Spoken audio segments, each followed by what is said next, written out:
আল্লাহ বলে, বান্দারি, একটা রাস্তা জান্নাতের রাস্তা, আরেকটা রাস্তা জাহান্নামের রাস্তা। বান্দা, তোমাকে জান্নাতের রাস্তা চলার স্বাধীনতা দিলাম, জাহান্নামের পথে চলার স্বাধীনতাও আমি আল্লাহ দিলাম।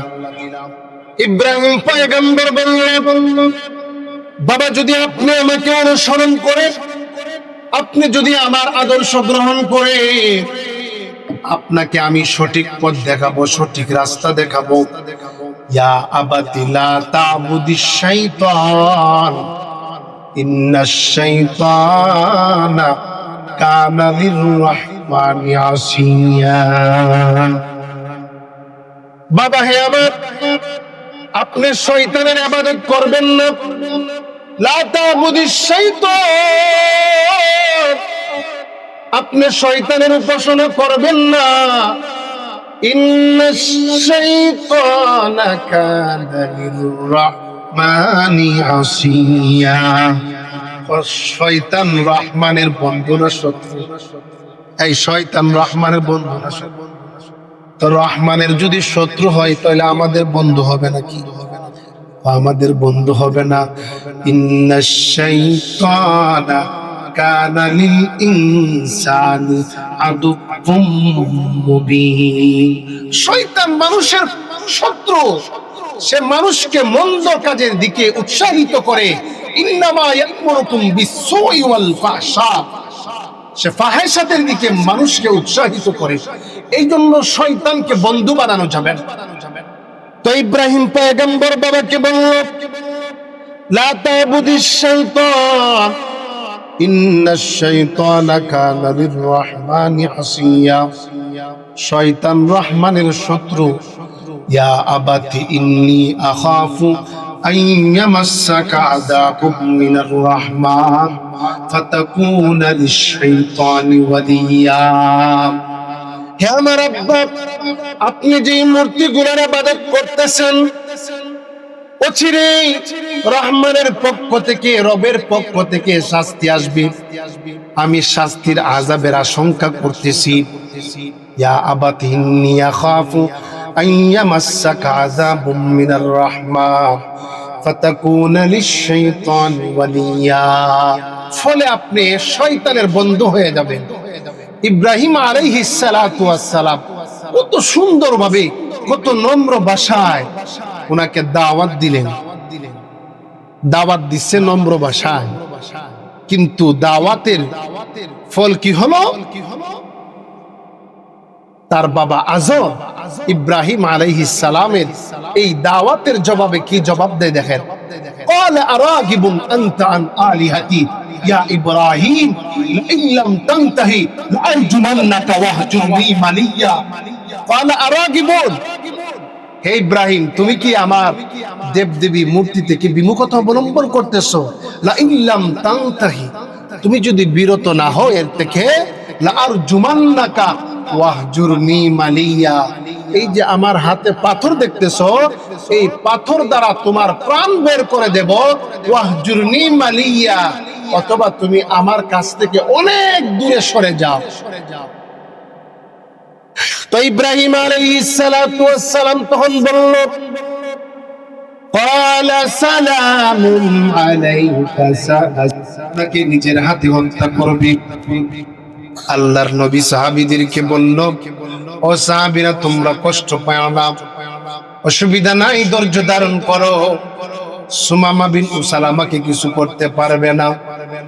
কিছুদিন পরে আমার বাদশা সুমামা বিন উসাল মদিনায় প্রবেশ করলো।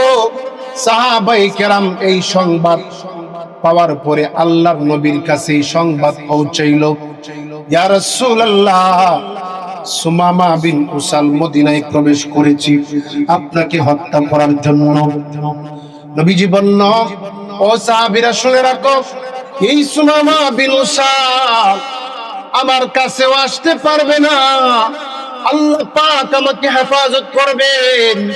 লা তাহজান ইন্নাল্লাহা মা'ানা। এই সুমামা বিন উসাল আমাকে কিছু করতে পারবে না। সুমামা বিন উসাল সুবিধা করতে না পেরে রাত্রে বেলায় সাহাবীদের উপর গুপ্ত হত্যা চালাইলো। একদল সাহাবীকে হত্যা করে ওই সুমামা বিন উসাল মদিনায় ইয়ামামায় চলে গেল। সাহাবায়ে কেরাম সংবাদ পৌঁছাইল, ইয়া রাসূলুল্লাহ, এই সুমামা বিন উসাল আপনাকে হত্যা করতে না পেরে আপনার সাহাবীদেরকে হত্যা করে সেই ইয়ামামায় চলে গেছে। নবীজি কষ্ট পাইলেন। নবীজি সাহাবীদেরকে বলে দিলেন, সাহাবীরা, আমি নবীজি আদেশ করলাম এই সুমামা বিন উসালের রক্ত আমি নবীজি হালাল করে দিলাম। সুবহানাল্লাহ করেন। এই সুমামা বিন উসালের রক্ত আমি নবীজি হালাল করে দিলাম। তাকে যেখানে পাইবা সেখানে হত্যা করবা তাকে। এই সুমামা বিন উসাল ইয়ামামায় যাওয়ার পরে সে চিন্তা করলো, তার দিলের ভিতরে একটা ভয় আসছে, যে অপরাধ করছি, যেই অন্যায় করছি, এই অপরাধকে মোচন করার জন্য আমার একমাত্র রাস্তা হইল বাইতুল্লাহ জিয়ারত করা। কি জিয়ারত করা? বাইতুল্লাহ জিয়ারত করা। তদানীন্তন সময়ে মক্কার বেঈমান কাফেররাও এরা বাইতুল্লাহ জিয়ারত করত। তবে এরা সিস্টেম ছিল, এরা উলঙ্গ অবস্থায় বাইতুল্লাহ জিয়ারত করতো। নাউজুবিল্লাহ।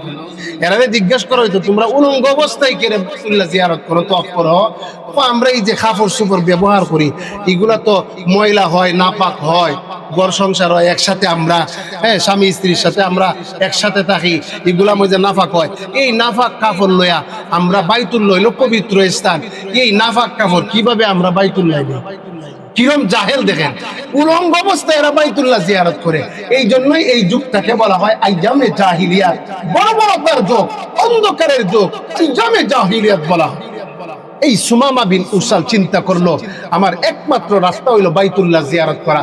এই বাইতুল্লাহ জিয়ারত করতে গিয়ে সাহাবায়ে কেরামদের সীমান্ত রক্ষাকারী বাহিনী ছিল সাহাবায়ে কেরাম, ওই সাহাবীদের হাতে এই সুমামা বিন উসাল রাত্রে বেলায় ধরা পড়লো। সাহাবায়ে কেরাম এই সুমামা বিন উসালকে পাকড়াও করে মসজিদে নববীর যে ফিলার ছিল এই ফিলারের মধ্যে বাঁধা রাখছে। সুবহানাল্লাহ।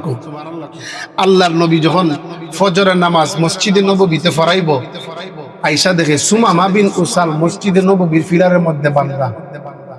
যে সুমামা বিন উসাল নবীজিরে কি করার লাগি আইছি? হত্যা করার লাগি আইছি।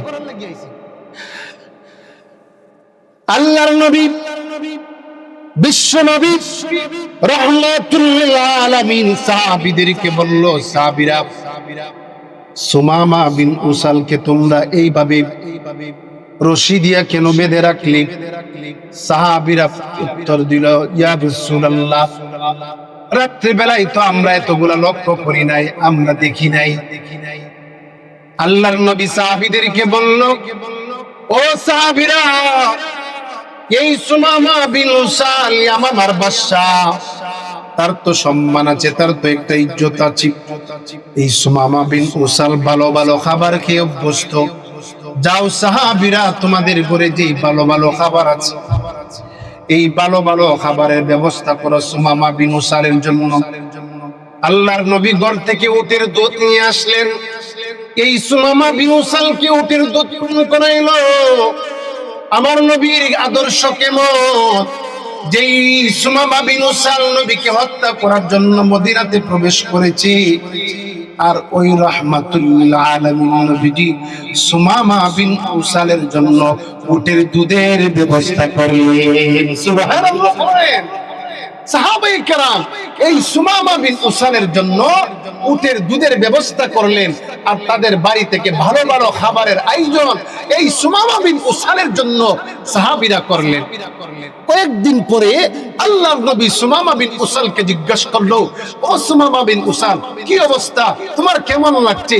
এই সুমামা বিন উসাল নবীজিকে উত্তরে বলল, ইয়া মুহাম্মদ, সাহাবায়ে কেরাম যে আদর্শ দেখাইছে, এই সাহাবীদের আদর্শে, তোমার আদর্শে আমি মুক্ত হয়ে গেছি। সাহাবীদের নামাজ, সাহাবীদের চলাফেরা, আমি সুমামা বিন উসাল মুগ্ধ হয়ে গেছি। সুবহানাল্লাহ পড়েন।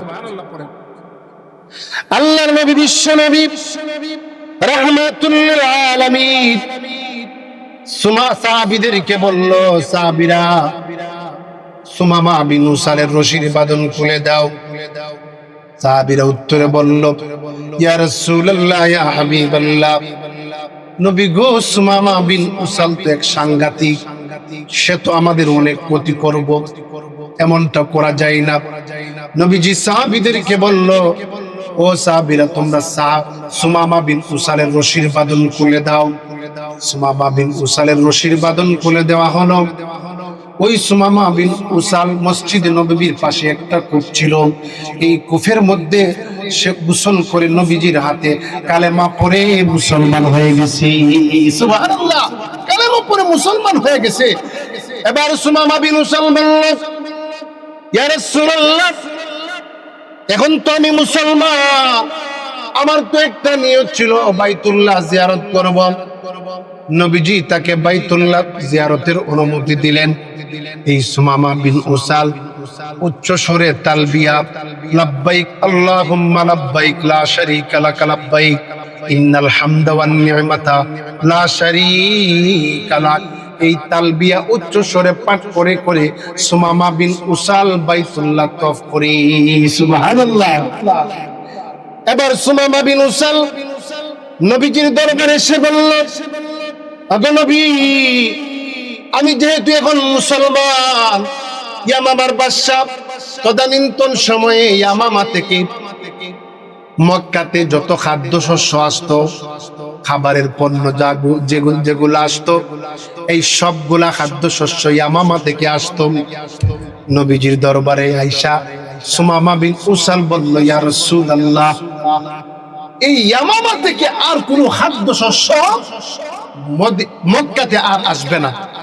অবরোধ করে দিল, অবরোধ, যে ইয়ামামা থেকে কোনো খাদ্যশস্য মক্কাতে আর আসতে দেওয়া হবে না। তদানীন্তন সময়ে যদি ইয়ামামা থেকে খাদ্যশস্য না আসতো, তাহলে মক্কার মদিনার মক্কার মানুষেরা না খায় মারা যেত। সুমামা বিন উসাল নবীজিকে বলল যে আজকে থেকে আর ইয়ামামার খাদ্যশস্য মক্কাতে আসবে না। তো মক্কা থেকে আবু সুফিয়ান নবীজির কাছে চিঠি পাঠাইছে যে মুহাম্মদ, আমরা কেন কষ্ট দিতে, আমরা তো তোমরা গোষ্ঠীর লোক, তুমি সুমামা বিন উসালকে বলো যে এই অবরোধ উঠায় নিতে। সুবহানাল্লাহ। নবীজির কাছে চিঠি পাঠিয়েছে। আচ্ছা বলেন তো দেখি, যে মক্কার বেঈমান কাফেররা নবীজিকে মক্কা থেকে বিদায় করছে, জন্মভূমি থেকে বিতাড়িত করেছে, প্রতিশোধ নেওয়ার সুযোগ আসছে কি আসছে না? আইসিনি, সুযোগ আইসিনি। নবীজি কি প্রতিশোধ নিছে? নেই নাই। আল্লাহর রাসূল সুমামা বিন উসালকে বললেন, যাও তুমি অবরোধ উঠায় নাও। সুবহানাল্লাহ। আল্লাহ রাব্বুল আলামিন বললেন, ولا تستوي الحسنة ولا السيئة ادفع بالتي هي أحسن فإذا الذي بينك وبينه عداوة كأنه ولي حميم। এমন আদর্শওয়ালা নবী আমরা পেয়েছি, সেই নবীরে মহব্বত করার দরকার আছে না নাই? সেই নবীকে মহব্বত করতে হবে। তো তাদের মতো মহব্বত করতে হবে, সাহাবীদের মতো নবীকে মহব্বত করতে হবে। তোমার যেভাবে নবীকে মহব্বত করেছে সেইভাবে নবীকে মহব্বত করতে হবে। আবু তালেবের মতো নবীকে মহব্বত করলে হবে না। কথা বলেন ঠিক না ঠিক? আল্লাহর নবী, বিশ্ব নবী, রাহমাতুল লিল আলামিন উমরকে ডেকে বললেন, উমর, তুমি আমি নবীকে কেমন মহব্বত করো, কেমন ভালোবাসো? উমর তখন বলল, ইয়া রাসূলুল্লাহ, ইয়া হাবিবাল্লাহ, আমি উমর আপনাকে আমার ধন সম্পদ, আমার ছেলে মেয়ের চাইতে ভালোবাসি বেশি। আল্লাহ নবী, বিশ্ব নবী, রাহমাতুল লিল আলামিন উমরকে বললেন, উমর, তুমি পরিপূর্ণ ঈমানদার হতে পারো নাই। ক্বালা রাসূলুল্লাহ সাল্লাল্লাহু আলাইহি ওয়াসাল্লাম, লা ইউমিনু আহাদুকুম হাত্তা আকুনা হাত্তা ইলাইহি মিন ওয়ালিদিহি ওয়া ওয়ালাদিহি ওয়ান নাসি আজমাইন। এ উমর, যতক্ষণ পর্যন্ত আমি নবীকে তোমার প্রাণের চাইতে বেশি মহব্বত না করবে, ততক্ষণ পর্যন্ত তুমি পরিপূর্ণ ঈমানদার হতে পারবে না। উমর তখন সাথে সাথে চিন্তা করে, মনে মনে চিন্তা করে, নবীর আদর্শ, নবীর আখলাক মানতে গিয়ে যদি আমি উমরকে তরবারির সামনে পড়তে হয়, প্রাণ দিতে হয়, আমি উমরকে তখন প্রাণ দিতে হবে। উমর সাথে সাথে জবাব দেয়, ইয়া রাসূলুল্লাহ, ইয়া হাবিবাল্লাহ, ওগো নবী, আমি উমর সাক্ষী দিলাম আপনাকে, আমি উমর প্রাণের চাইতে বেশি মহব্বত করি। সুবহানাল্লাহ। ও বললেন মুসলমান, উমর নবীকে মহব্বত করেছে প্রাণের চাইতে বেশি। আল্লাহর নবীর চাচা আবু তালেব, সেও নবীকে মহব্বত করেছে। আমি আপনাদেরকে জিজ্ঞাসা করতে চাই, আবু তালেব জান্নাতি না জাহান্নামী? এই জোরে বলেন, আবু তালেব জান্নাতি না জাহান্নামী? জাহান্নামী। কেন কেন? উমর নবীকে মহব্বত করেছে প্রাণের চাইতে বেশি, আর আবু তালেব নবীকে মহব্বত করেছে প্রাণের চাইতে বেশি। কিন্তু ও আবু বকর উমর যাবে জান্নাতে, আর আবু তালেব যাবে জাহান্নামে। এই জন্য আবু তালেব ইন্তেকালের আগ মুহূর্তে বলে গিয়েছে, ওয়ালাকাদ আলিমতু বিআন্না দীনা মুহাম্মাদিন মিন খাইরি আদিয়ানিল বারিয়াতি দীনা লাউলাল মালামাতু আও হাযারু মুসাব্বাতিন লাওয়াজাতনি সামহাম বিযালিকা মুবিনা। আবু তালেব ইন্তেকালের আগ মুহূর্তে বলেছে, ও নবীজি মুহাম্মদ, তোমার ধর্ম যে সত্য, ইসলাম ধর্ম যে সত্য, আমি আবু তালেব জানি, কিন্তু জানার পর ভাতিজা মুহাম্মদ তোমার ধর্ম কেন গ্রহণ করলাম না? আবু তালেব কয়, লাউলাল মালামাতু আও হাযারু মুসাব্বাতিন লাওয়াজাতনি সামহাম বিযালিকা মুবিনা। ও ভাতিজা মুহাম্মদ, তোমার ধর্ম যে সত্য ধর্ম, এটা আমি আবু তালেব জানি, জানার পর কেন গ্রহণ করলাম না? নিজের বংশীয় গোত্রের লোকদের নিন্দা ভৎসনা যদি আমি আবু তালেবকে শুনতে না হইতো, ভাতিজা মুহাম্মদ তোমার ধর্ম আমি আবু তালেব সর্বাগ্রে গ্রহণ করতাম। আল্লাহর নবীর সাহাবী, 2 মিনিট আমার কথা শেষ করে দিচ্ছি। আল্লাহর নবীর সাহাবী নবীজির দরবারে এসে বলল, ইয়া রাসূলুল্লাহ, ইয়া হাবিবাল্লাহ, আমি যখন আপনার দরবার থেকে বাড়িতে যাই, আমার দিলের মধ্যে পেরেশানি লাগে, মজা লাগে না, শান্তি লাগে না। ইয়া রাসূলুল্লাহ, যতক্ষণ পর্যন্ত আপনি নবীর চেহারা মুবারক না দেখছি, নবী গো, তবে আমার ভয় হয়, আমার ভয় হয়। আপনিও একদিন মরণশীল, আমিও একদিন মরণশীল, আপনিও মারা যাবেন, আমিও মারা যাব।